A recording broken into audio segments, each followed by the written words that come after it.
Getting cold at night. Brian, how cold is it going to get tonight? Our temperatures tonight will bottom out in the 30s. I think tomorrow night will probably be bottoming out in the 20s in most cases, so colder air is on the way in. We've seen some clearing earlier today.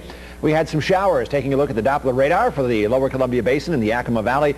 Now, most of the action is off to the west of us, over the Cascades, or off to the east, over toward the Blues, in the form of a few sprinkles. That's just about it, and it looks like that will be about it for the night as things are diminishing with a low-pressure system and cold front moving away. High temperatures today, mid-60s, so pretty nice. It'll be a little cooler tomorrow. We've dropped into the 40s, mid-40s in the Yakima area, but still holding the mid-50s in the Tri-Cities, as there's still a few clouds out there, partly cloudy conditions, but we'll likely see more clearing coming up later on tonight, and temperatures dipping down into the mid to upper 30s over the lower Columbia Basin and the low to mid 30s in the Yakima Valley, with a west type of wind, northwest in Yakima, and a little bit of a southwesterly breeze around the Tri-Cities.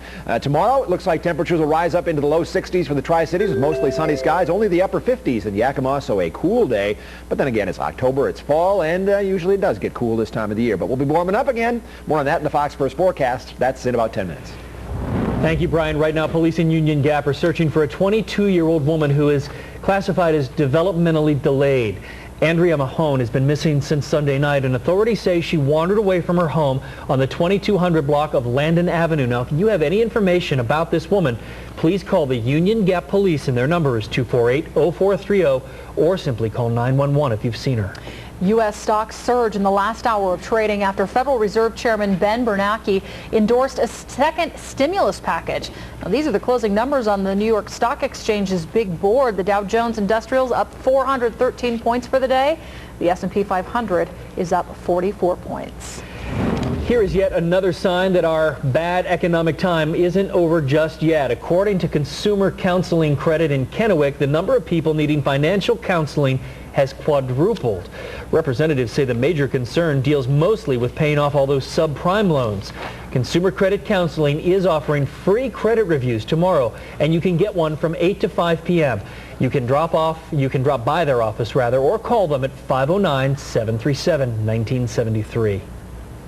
From your election headquarters tonight, Washington Initiative sponsor Tim Eyman has another traffic initiative on the ballot. If passed, it could redirect more than $600 million of state money. Fox reporter Katie Udis takes a look at this initiative.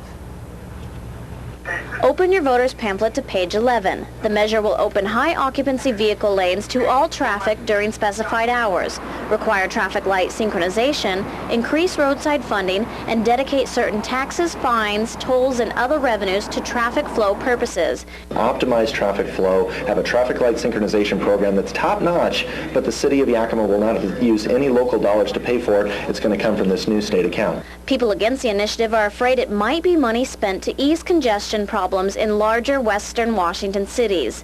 Yakima Mayor Dave Edler has been an outspoken opponent to the initiative. It has the potential to take dollars out of eastern Washington to pay for projects in western Washington, and it will do that at a time when we're fighting very, very hard to keep the revenues that are ours here locally. But with the price of gas still hovering around $3 a gallon, some people feel the initiative would be helpful.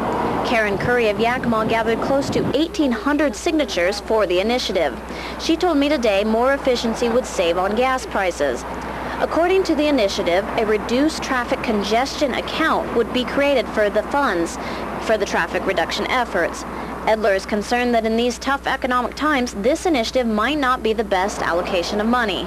The things that we're battling as cities, the revenue shortfalls, we're letting firemen go, we're letting policemen go, we're eliminating parks and recreation from our city budgets, and it's the result of the initiative process. And that was Katie Udis reporting for us tonight. Well, there was nothing sweet about the crash that happened on the west side of the state today. Thousands of pounds of chocolate and other candy goodies spilled all over a roadway in Tacoma. WSP says the driver of this semi-truck was going too fast when it tipped over on Highway 16 near I-5. The semi-truck flipped onto a car and crushed it, but amazingly, drivers of both vehicles only suffered minor injuries. Back locally, this is kind of a fun story. He's the local boy who was a former contestant on Bravo's Project Runway. Actually made it pretty far, making it to one of the top finalists. Blaine Walsh returned to Yakima for a few days for from his whirlwind tour after leaving the fashion show. Fox was able to visit Blaine and his mom today. He talked to us on what he plans to do now. just networking as much as I can, because in the end, that's what's gonna, help me, be able to build my company and find a store and like mass produce and all that stuff. So. Well, Walsh is working on a menswear streetwear line with hopes of having a show sometime next month. He was one of the characters on this season. He was a self-proclaimed tanaholic, he said. Tanaholic. Never heard that one before. Well, after a hard day of work, a deli's kitchen can be a pretty messy place. But it's even worse when there's a wild animal on the loose in the kitchen. Details on how this deer got in the kitchen coming up. We'll be back in a few minutes. Tuesdays are just luckier at Bi-Mart. Come into your neighborhood Bi-Mart to see if you're a winner on Lucky Number Tuesday. Stop by the store where you bought your membership and check your number with those posted. Match your ending number to win merchandise you use every day.